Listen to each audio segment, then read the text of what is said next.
at this point that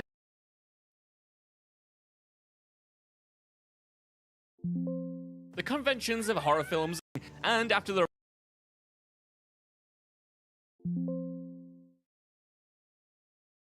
research team's geologist Norris appears to suffer a mouth-like orifice, a lovable film geek swiftly marking her exit from the film, and Vicky's promotion, not that she probably wants it, to final girl. Number 6, Dick Halloran, The Shining. The Shining's Dick Halloran is an especially before she can finish the job, Art pulls a gun out of nowhere. Swiftly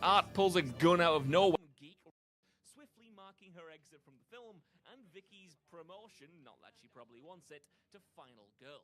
Number 6, Dick Halloran, The Shining.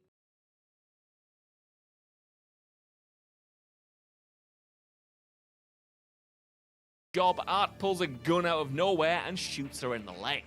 Even so, given the middle of the day, Art pulls a gun out of nowhere and shoots her in the middle of the day. Number 7, Tara Hayes' Terrifier. For the first half of Terrifier, it appears that the final girl is going to most likely be Tara, a young woman out on the town on Halloween night when she and her friend Dawn are preyed upon by vicious serial killer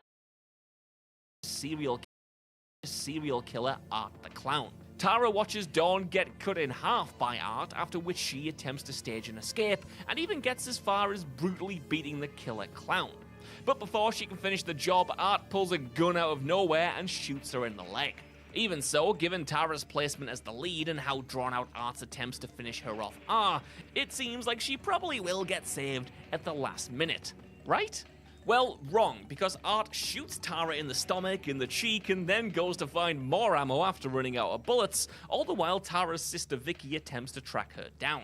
Art then finally returns to a helpless Tara and shoots her in the face numerous times, swiftly marking her exit from the film, and Vicky's promotion, not that she probably wants it, to final girl. Number 6, Dick Halloran, The Shining.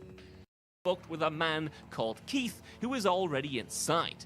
Against her wiser instincts, yet with no immediate options, Tess decides to go inside, and after some awkward introductions, she agrees to stay overnight until the matter is resolved.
But they hear knocks and then they see something. I mean, that's very fascinating. A lot of people talk about wood knocking and hearing that, and you know, I did a compilation years ago and see if there's any other critters.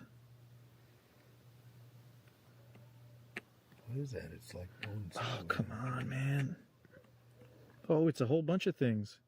Those are probably bears.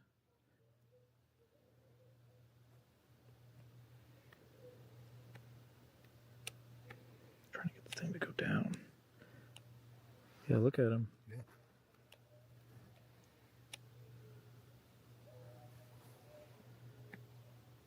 Yeah, look at him moving around. I know it's hard to tell on the camera, but we are definitely, see how they're climbing? Yeah, that's a bear, man. They're huge. Look at that thing. For it to be that big on the camera. Sky.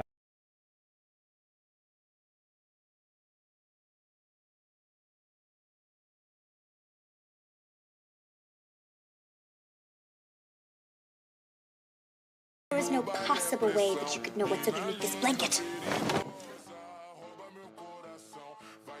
Nicely done. But you've underestimated your mother. Looking for the East Wing keycard, are ya?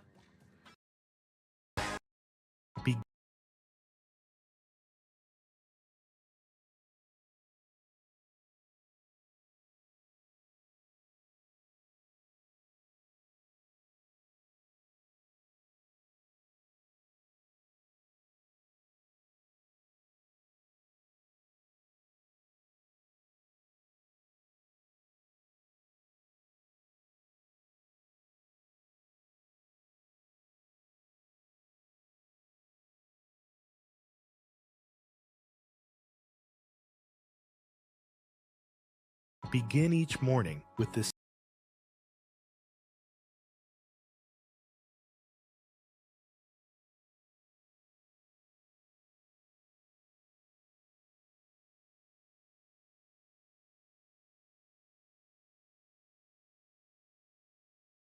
Usually my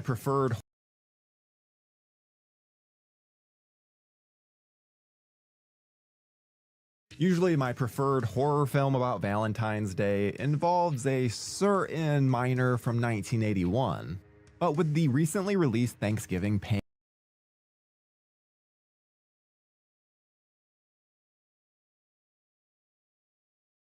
In the wilderness of the Northeast, there exists a predator that the government in the wilderness of the possibly be out.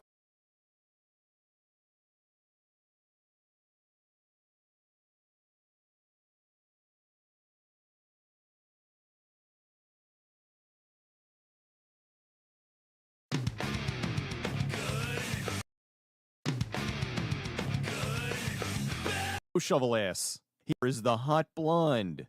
Not complaining, just kind of pointing that out. Jack calls headquarters to give them an update. The team lead tells Jack to stay at the base in case more science wants JC to tell him what's going on. She then plays audio they got from the bottom of the shaft. It's not boogity. JC does a really bad job of trying to not freak him out. Jack's thinking about his son, who was carrying a fully loaded finger. He then has more weird dreams. Wait, the actress was a nurse hallucination in Avalanche Sharks 2.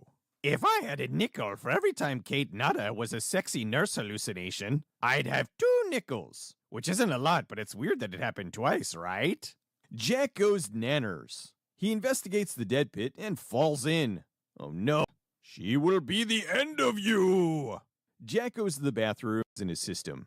The air is poison and they go away and has more hallucinations. There's very little security in this hospital. We then get this acid mushroom trip. Hell is in your head. Turns out JC is okay. Jack just shot her blood pack. Jack sees his wife and ends it. 9 Miles Down was directed and co-written by the following.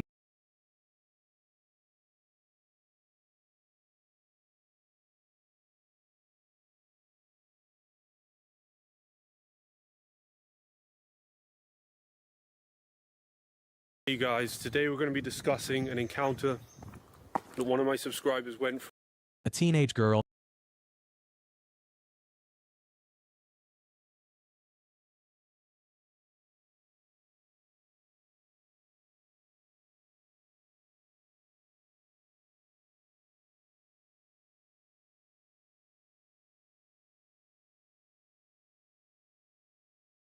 I've always admired Thomas the Tank Engine. I, like a lot of autistic kids, or have undiagnosed but suspected autism, grew up with Thomas. I was there for a while, for a lot of the old model train era, and even a while into the CGI era. But even as a kid, or in my teenage years, I may have watched the series for a little bit too long. The CGI never really hit the same as the model train era. Props to the people that like it. I know it still has a huge fan base still, but personally for me, the charm of Thomas for me was seeing a show using actual model trains to tell its stories. Honestly, if the show was still like this, I'd probably still be watching it to this very day. But I don't fully blame the people behind Thomas for going in that direction. You gotta change with the times and all. But either way, I think there's a lot of people like me who are still very nostalgic and fond of the Thomas franchise. And even though they grew out of it, they still appreciate it. I am sorry that your life didn't work out the way you wanted it to. Mine didn't either. Everybody's sorry when it's time to pay the piper, right? I'll pay. It was my fault.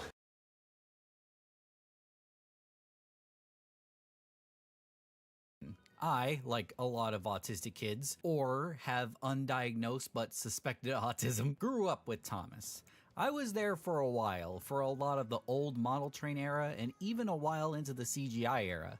But even as a kid, or in my teenage years, I may have watched the series for a little bit too long. The CGI never really hit the same as the model train era. Props to the people that like it. I know it still has a huge fan base still, but personally for me, the charm of Thomas for me was seeing a show using actual model trains to tell its stories. Honestly, if the show was still like this, I'd probably still be watching it to this very day. But I don't fully blame the people behind Thomas for going in that direction. You gotta change it with the times and all. But either way, I think there's a lot of people like me who are still very nostalgic and fond of the Thomas franchise. And even though they grew out of it, they still appreciate it. I think this kinda showed itself recently with the announcement of a new big budget Thomas game, Thomas Wonders of Sodor, that aimed to take the Thomas brand a bit more seriously. Instead of making a crappy slop license game, it felt like Dovetail, the developers, wanted to make something cool for older fans of the franchise. Featuring detailed models of the characters and even a full recreation of the island of Sodor. Even using the creator of Thomas, Reverend Wilbert Audrey's map of Sodor to use as a reference of the game, which is really cool. But while waiting to see what would come of that game and see if it was any good, that got me wondering, what about the other Thomas games? I knew they existed. How many were there, and were there any that were any good? I knew some kid franchises that got ran through the licensed game kid slot machine, but some franchises actually got some pretty decent charming stuff. Was Thomas the same way? That's what I aim to answer. In a timely fashion, because when I first started thinking of this video, Thomas Wonders of Sodor didn't have a release date yet, so I thought it was going to come out later in the year. But then Dovetail decided to announce the release date 2 weeks before it. Thanks for the heads up, guys. So let's go full steam ahead and see what these Thomas games are all about. Our first game is a cross-gen title between the SNES and the Sega Genesis, titled Thomas and Friends The Adventure Series. Let's start with the SNES version, because the Genesis is destined to be the more mature and adult version of a video game based off a talking train for 4-year-olds. See what I mean? It's just a minigame collection. Please. I mean, it's alright. There's about 7 minigames, 2 of them being a race, and the last one is just teaching kids how to read. I mean, it's a little cute because they actually got a voice narrator to read the stories to you if you're too dumb and can't read. The only thing I really have to say is that the faces look hilarious. Like, they just look completely cooked. The next minigame is just a quiz based off the stories, and if you get an answer wrong, it just makes you pick another answer until you get it right. What is this? A game for babies? I want consequences! If I get an answer wrong, Sir Topham Hatt should force my head in a shredder. To progress through the minigames in order, you can have Thomas drive around the windmill to the next minigame, and to be honest, that's about 40% of your playtime as he chugs pretty slow. Like a train! And what minigames are waiting for you? A sliding puzzle where you just slide sections of the puzzle left and right. The next game sees you change the railing system so that Thomas can make it to the station so he doesn't get dismantled in front of Tidman's shed as an example. Another puzzle minigame where you're given a few pieces of the exact same image you did 2 games ago. One of the 2 races I was talking about earlier where all you have to do is just spam the A button to leap Birdie in the dust, which I feel is kind of a weird game for a baby game, putting their hand to work like that. I mean, sure, I probably went way harder on this minigame than I was supposed to, but it's still weird. I feel like a kid's hand would get shattered through this. And finally, one of the better ones, where you lay out track for Thomas to get to the farm, the mill, then the station, which really makes you think about where you need to lay the track. I actually quite like this one. This is my favorite. That's it. Yeah, pretty short, all things considered. Yes, you can replay some of the minigames, and they even give you a couple of variations, but you can experience quite literally everything this game has to offer in less than an hour. And if you just do every minigame once, it's like 20 minutes. It's fine. Now let's get the little kids version out of here. Let's take a look at like this was a developer who aimed to take Thomas as a franchise and its fan base seriously, and do something truly unique with the franchise. And honestly, I think they succeeded. But I have a couple of problems I want to get out of the way. First of all, this game does not look good. Like, okay, I'm willing to give them some benefit of the doubt in that this game was probably bottlenecked by the Switch port that then got delayed, so some things I'll forgive. But overall, I just do not like that the game is going for a realistic style. It's not very much Thomas to me. When I think of a Thomas game, I think of something colorful, saturated, something that the trains actually kind of fit in, especially since this game uses the CGI designs, which I'm actually totally okay with, especially since it adds some extra more realistic additions to them, which is all around great.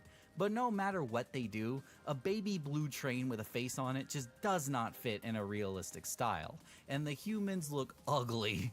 I would have taken the CGI designs 1000%. Sir Topham Hatt, what the heck did they do to you? I did get used to it, I guess. And I guess I can kinda understand it, as I'm pretty sure what they did was recycle a lot of assets from the other train simulator games they produced. Plus probably used a lot of stock assets, which I won't hold against them too much because I don't think Dovetail Games is that big of a studio, and I kinda understand this from a budget constraint, as they probably didn't want to put too much budget into a Thomas game, which is honestly fair. I doubt Dovetail was even prepared for how popular this game became, and hey, it's not like many people seem to care regardless, as this game is doing really well, which honestly is really heartwarming to see. Seeing a Thomas game of all things get so much attention and doing so well is honestly really cool. And because of that, a lot of people have pointed out how funny the physics in this game are, which, yeah, they are.